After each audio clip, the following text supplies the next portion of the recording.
I come to town the other night, I heard the noise, I saw the fight. The watchman was a-running round saying old Dan Tucker come to town. So get out the way, get out the way, get out the way, old Dan Tucker, you're too late to get your supper.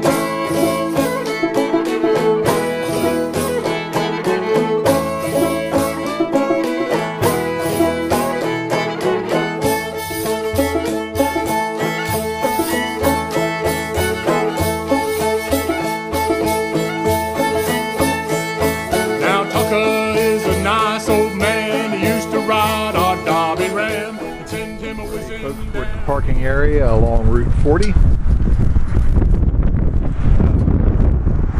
40 and Route 70 combine here at the end of the Appalachian Trail. It crosses these roads, so this is the parking area. We're going to get on the trail and we're going to walk south today to Gathland State Park, Crampton Gap. It'll take us past the old Washington Monument. It'll take us through South Mountain Battlefield, and it'll take us to the War Correspondence Monument. So we'll have a nice little walk, maybe 12 miles. And Gino's with me. He's getting stuff geared up. It is now 7:44.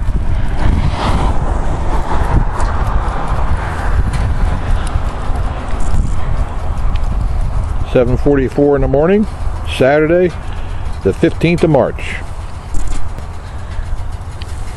So here we go. We'll see you on the trail.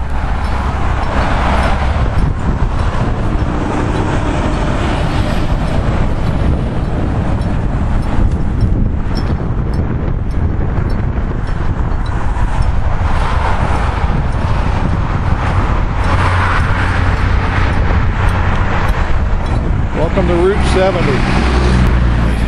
We're up a hill. It's kicking our butt.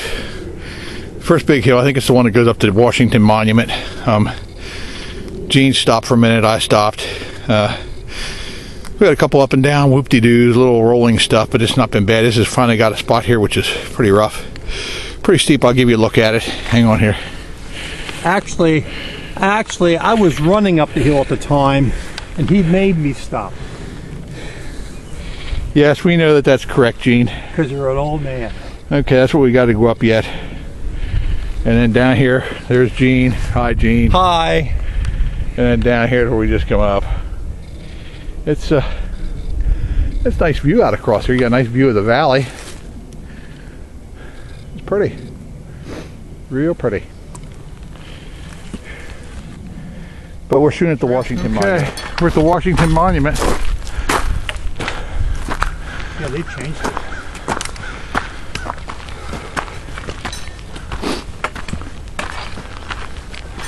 I'm going to take a little break here.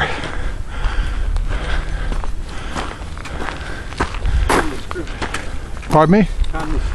Yeah, I got to get the coat off and get a bite to eat. Boost my energy level again.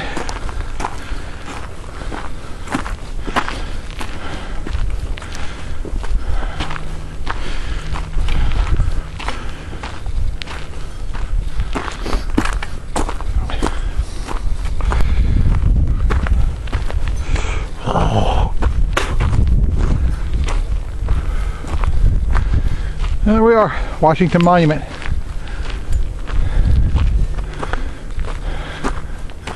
Here we're looking out over towards Antietam Battlefield. This way.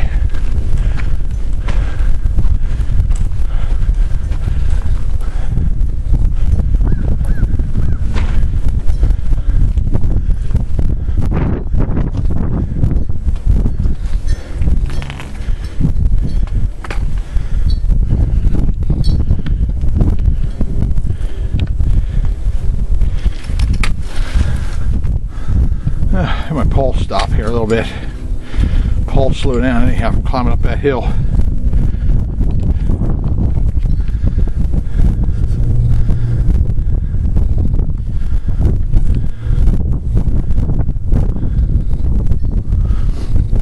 But anyhow, because I tell you the truth,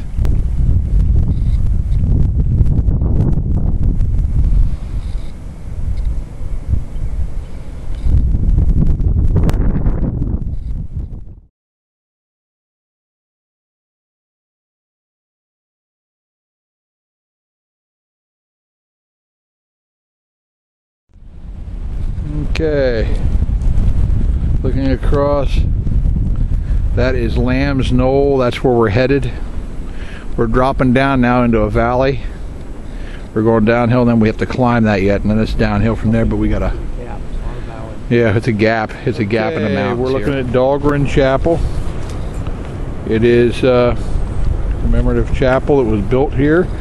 We think that was post-Civil War, but it's built right at the gap. This would have been right on the left-hand side. This is the very left of the Confederate line. The Confederate line ran from here over those hills, out along that ridge, and up over Lamb's Knoll. You can see the tower up top, maybe. I don't know if you can see it. There's a tower up there. That's probably where we're going to stop for lunch, somewhere up around there. But we're at Dahlgren Chapel, and this is the old national road down here. First road in the United States. First highway in the United States. Okay, we're looking at Dahlgren Chapel in the front view, National Pike. And here's the park right here around Dahlgren Chapel. Here's the old South Mountain Inn. This inn was here during the Battle of the South Mountain, which you are on. So, okay, you're looking in the direction that the Union advance came from. You're looking actually down towards Frederick, Maryland. The Union Army of the Potomac came up from down there towards this location and attacked the high ground here. The Confederates had dug into the passes along the mountain here, these gaps. There were 3 gaps: Fox's Gap, Turner's Gap, and Crampton's Gap, and they dug in at those locations where the roads crossed the mountain, and they were able to hold defense here for quite a while. So we're going to be heading into the South Mountain battlefield shortly. Talks about the Battle of South Mountain. The Battle of South Mountain erupted on September 14, 1862, when elements of the Union Army tried to drive the Confederate rear guard from Crampton's, Fox's, and Turner's Gap and break through the western side of the mountain to attack the Confederates there. Confederate General Robert E. Lee and his army of Northern Virginia marched into Maryland earlier in the month. He was looking for supplies and recruits for the possible invasion of Pennsylvania. He hoped, while resting his men at Frederick, that the Union garrison at Harper's Ferry would flee and leave his line of communication and transportation unhindered. When the garrison stayed put, however, threatening his rear, Lee issued Special Order Number 191 to divide his army and send Stonewall Jackson with about half of the army to capture Harper's Ferry. Lee marched over South Mountain, using it as a screen to help conceal the remainder of his troops and keep General George B. McClellan's pursuing Army of the Potomac at bay. But then the Federals found a dropped copy of Special Order Number 11. It was wrapped in wrapping 2 cigars, I heard. And it became especially critical for an outnumbered Confederates to hold the South Mountain passes until Jackson completed his mission and rejoined them. The day-long battle, it turned out, gave the Confederates just enough time. So this happened 3 days before the Battle of Antietam. The Union troops pushed the Confederates off the mountain and down over the mountain this way, down the old National Highway, down Route 40, and the Battle of Antietam erupted after that, which became, as all you know, probably the bloodiest single day in American history.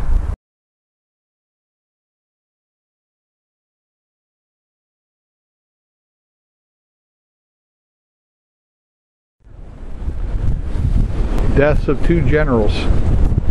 The fight for Fox's Gap on September 14, 1862 claimed the lives of 2 generals, one from each side. Confederate General Samuel Garland of Lynchburg, Virginia, native, attended the Virginia Military Institute at Lexington and later obtained his law degree. Married in 1856, he suffered tragedy early in the war when both his wife and 4-year-old son died in an influenza epidemic. Grief-stricken, he left Lynchburg as captain of the Lynchburg Home Guard, excelled during the Peninsular Campaign in 7 days battle and soon attained a general's rank. Charged with defending Fox's Gap, he fell mortally wounded by a bullet through his chest while rallying his men about 3/4 of a mile south of here. As evening fell and the Confederates fell back through the gap and off to the north, Union General Jesse L. Reno rode by here and into the field across from Weiss's cabin to investigate what he believed was a delay in the push for Turner's Gap. Just then, General John Bell Hood's Texans arrived on the field and fired a final Confederate volley, mortally wounding Reno. Carried on a stretcher to his friend, General Samuel D. Sturgis, headquarters, Reno called to him, "Hello, Sam, I'm dead." A few minutes later, he died. The 1st Union Corps commander killed during the war. His monument is the 2nd oldest one erected for a Maryland campaign. That's there.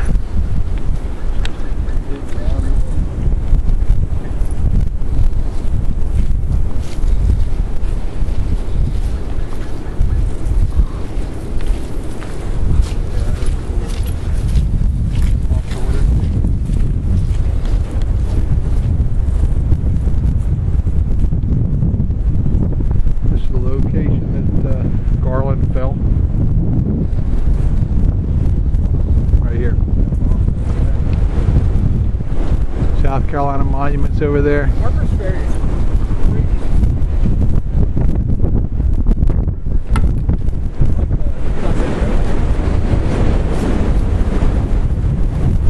They all soldiers buried in there with it? This was my great-great-grandfather's spot. Did he fight here? Yep. They got down there in Tito. He got shot.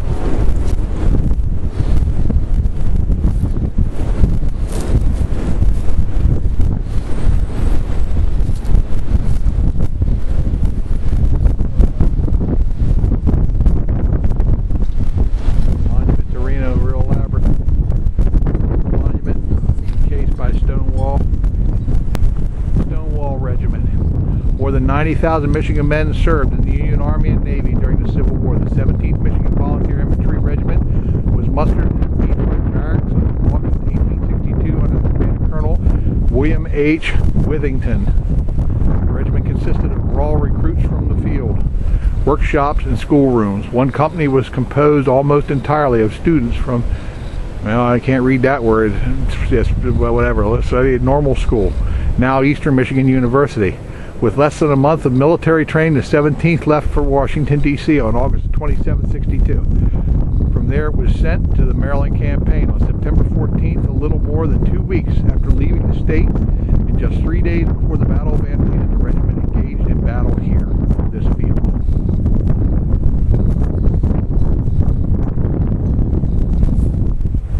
This is Weiss's field. And the Appalachian Trail runs down along the side of it here. This was a hell of a nasty place to be on the morning of the 14th of September, 1862. Bad, bad place. Okay. This is my first hike of the year.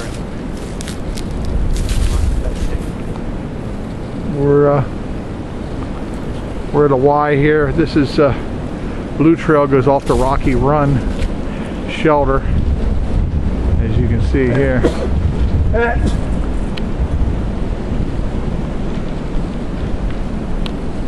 Rocky Run shelter.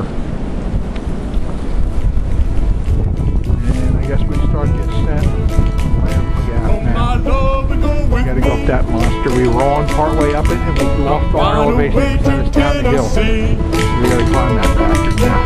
A horse and cart will pull you round. Walk uphill